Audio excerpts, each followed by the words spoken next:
Gitu. Oh, datang tuh lebih ke diskusi ya.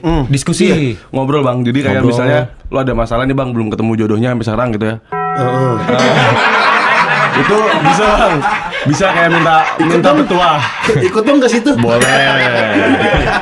Oh, kayak psikolog ya, Ri? Iya, Iya, gitu. tapi dalam jalur yang Jalur spiritual. Spiritual. Iya, Iya, iya, spiritual, gitu. gitu. Oke. Karena gue lebih suka ke spiritual dibandingkan kayak misalnya ke psikolog gitu ya. Gue lebih memilih jalur vertikal kalau gue. tapi kalau non muslim gitu kita boleh ngobrol. Boleh. Karena kan MC gue si Drew. Oh iya, Drew juga non ngobrol muslim tuh. Iya. Oh iya, Non muslim. benar, Dia kan benar, kesana benar. juga. Iya benar. Diskusi gitu. Oh. Seru juga berarti ya datang. Seru. Berapa hari bisa di sana? 2 hari, sehari? Enggak Tergantung. Tergantung kebutuhan lu sih sebenarnya. Kalau gue sih karena gue udah kenal sama beliau udah lama ya, dari 2014 pertama kali.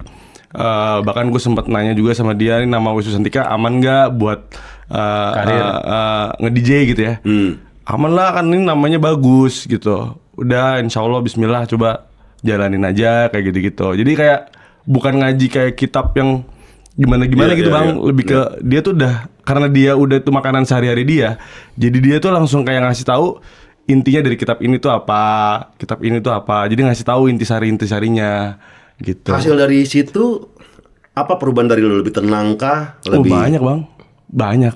Lu kalau mau nanya gue kayak lu resep lu bisa kayak sekarang tuh kayak gimana gitu ya, gue bisa bilang 90% itu jalur langit, 10%-nya teknis. Gitu. Jadi karir pun juga lancar. Berkah sih bang, lebih ke Berkah, berkah kali iya, ya. iya. Gitu. Kalau lancar namanya hidup mah pasti ada aja kan. Nggak dari lu nya sendiri, apakah pribadi jadi lebih tenang, lebih Pasti apa? lebih tenang.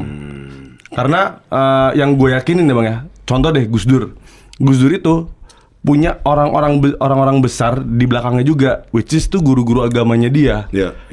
Mungkin nanti teman-teman yang nonton ini bisa nonton podcastnya Kick Andy. Kenapa dia akhirnya mau masuk ke dunia politik dan jadi presiden? Itu kan karena restu dan suruhan dari Orang-orang di belakangnya. Iya, karena guru-guru agamanya dia. Oke. Gitu. Menarik juga ya. Menarik, Ikut dong, menarik. dong. Ayo. Aku waktu itu nggak sengaja tuh waktu kita Di main Surabaya? di Surabaya, Gus Nungnya datang, terus ya udah langsung disamperin aku ya ngobrol kayak ini orang siapa ya? Nggak kayak kiai bentuknya ya. Nyantai. Kayak